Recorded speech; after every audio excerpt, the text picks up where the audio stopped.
이런 가운데 참사 직후 남녀 8명이 밀라고 외쳤다거나 토끼머리 띠의 남성이 울었다는데 토끼기 머리띠를 한 남성이 자기 친구들을 향해 밀자고 외쳤다라고 증언하기도 했고요. 데이프는 자신이 순교자의 죽음을 원했지만 천사들이 자신을 계속 보호해주었다고 말했습니다. 그런즉 깨어있어라. 너희는 그날과 그때를 알지 못하느니라. 약 2000년 전 예수 그리스도가 종말을 예고한 이래 많은 기독교인들과 종말론자들이 여러 차례 그 시기를 예측했지만 결국 종말은 일어나지 않았고 현재까지 새 시대를 거듭하고 있습니다. 하지만 이들은 신의 마지막 심판은 곧 내려올 것이며 이는 우리가 살아있는 동안 목격하게 될 것이라 경고하고 있죠. 최근에는 예언자들이 종말이 다가오고 있다는 새로운 증거를 제시하며 큰 논란이 일고 있습니다. 터키에서 시작되어 시리아와 이라크까지 이르는 거대한 강줄기 유프라테스 강은 고대부터 인류에게 중요한 역할을 해왔습니다. 비옥한 초승달 모양의 지대를 흐르는 티그리스 강과 유프라테스 강 주변에서는 수메르 문명을 비롯해 아시리아, 바빌로니아 문명 등 많은 고대 문명이 번성할 수 있었죠. 특히 약 4000년 전 현재 이라크 지역에 세워진 고대 도시 바빌론은 유프라테스 강의 작은 항구 도시로 시작해 함무라비 왕의 통치 시절에는 건축, 언어, 예술, 종교 등 뛰어난 역사를 자랑하며 고대 도시 중 가장 큰 규모의 도시로 성장하였습니다. 하지만 최근에는 많은 문명의 젖줄 역할을 담당하다 유프라테스 강이 점점 메말라가고 있습니다. 유프라테스 강 상류에 위치한 터키와 시리아가 수저원을 차지하기 위해 댐을 건설하여 유프라테스의 강물을 가두기 시작했기 때문이죠.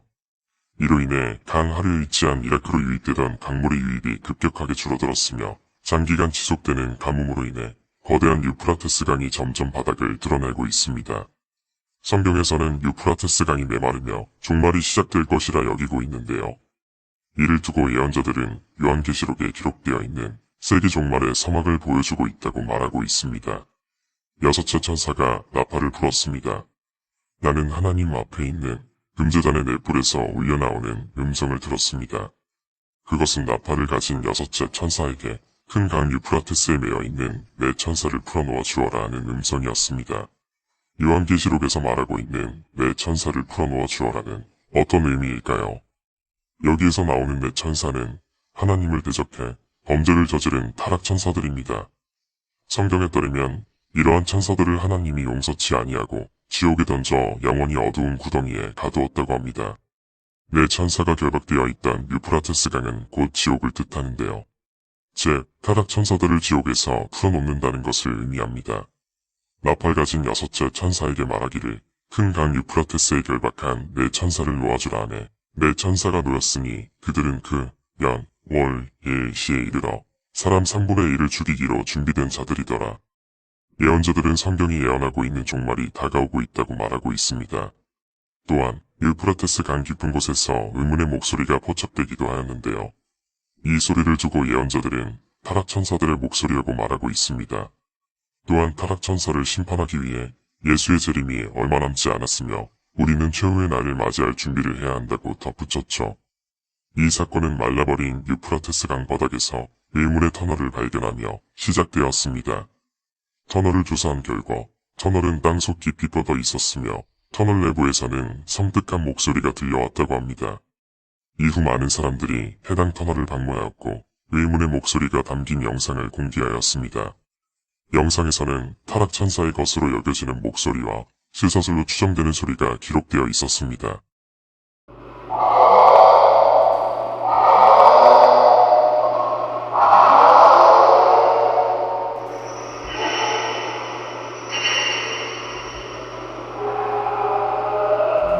해당 영상의 공개로 예언자들은 유프라테스 강과 같은 거대한 강바닥 아래 터널을 만드는 것은 인간의 힘으로는 불가능하며 이곳은 4명의 타락 천사를 가두어둔 감옥이었다라고 주장하고 있습니다. 물론 목소리의 진위 여부에 대해선 논쟁이 많지만 강 밑바닥에서 발견된 터널의 존재는 누구도 부정할 수 없습니다. 예언자들은 강 아래에 타락 천사들이 분명히 존재하며 종말을 초래할 그들의 해방의 날이 다가오고 있다고 말하고 있습니다. 우간다의 목사이자 정치가인 주셉 카브레타는 2022년 9월에 열린 집회에서 세계의 종말이 곧 다가올 것이라 경고하기도 하였는데요. 그는 오늘은 여러분들에게 충격적인 내용을 전달하기 위해 이 자리에 섰습니다라고 입을 열며 종말이 다가오고 있다는 몇 가지의 증거를 제시하였습니다. 그의 말에 따르면 사회의 부활은 최근 실현된 예언 중 하나라고 말하고 있습니다. 세계에서 가장 염분이 높은 호수로 알려진 사해는 생물이 살지 못하는 것으로 알려져 있습니다. 구약성서 에제키엘서 47장 9절에 따르면 그래서 이 강이 흘러가는 곳마다 온갖 생물이 우글거리며 살아난다. 이 물이 닿는 곳마다 바닷물이 되살아나기 때문에 고기도 아주 많이 생겨난다. 이렇게 이 강이 닿는 곳마다 모든 것이 살아난다. 라고 언급하고 있습니다. 실제로 이 예언과 같은 사건이 확인되었습니다. 2011년 한 연구팀은 사해 호수 깊은 곳에서 민물 지하수가 뿜어져 나오는 구멍을 발견하였는데요. 이 주변에는 미생물 생태계가 형성되어 있음을 확인할 수 있었습니다. 과거 고대에는 이른바 죽은 바다로 불리던 사해가 오늘날에는 무한하고 풍부한 광물질로 이스라엘 사람들에게 생명의 바다로 불리고 있죠. 또한 카브레타는 에스겔 38장에서 예언된 전쟁에 대해서도 자세한 설명을 덧붙였는데요. 그의 말에 따르면 러시아가 유프라테스 강에 인접한 터키, 시리아, 이란 등 곡과 마곡이라 불리는 국가들과 연합하여 이스라엘을 침공할 것이라는 내용이었습니다. 덧붙여 이스라엘이 곡과 마곡에게 침공당하게 된다면 핵무기를 사용할 수밖에 없다고 주장하고 있죠.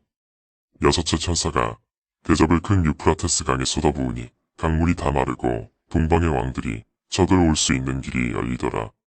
이 구절을 빌어 그는 터키와 시리아의 뜸 건설과 가뭄으로 유프라테스 강이 말라버렸고 병사들이 자유롭게 진격할 수 있는 길이 열렸다고 지적하며 이 예언은 이미 실현되었다고 말하고 있습니다.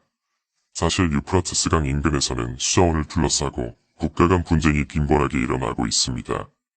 척박하고 메마른 사막 지역에서 물은 가장 중요한 자원이기 때문이죠. 또한 전문가들은 이대로라면 2040년에는 티그리스 강과 유프라테스 강이 완전히 사라질 것이라 전망하고 있는데요. 유프라테스 강이 고갈되게 된다면 인근 지역에 물 부족으로 인한 큰 재앙이 닥칠 수도 있다고 우려의 목소리가 커지고 있습니다. 유프라테스 강이 말라가는 것은 정말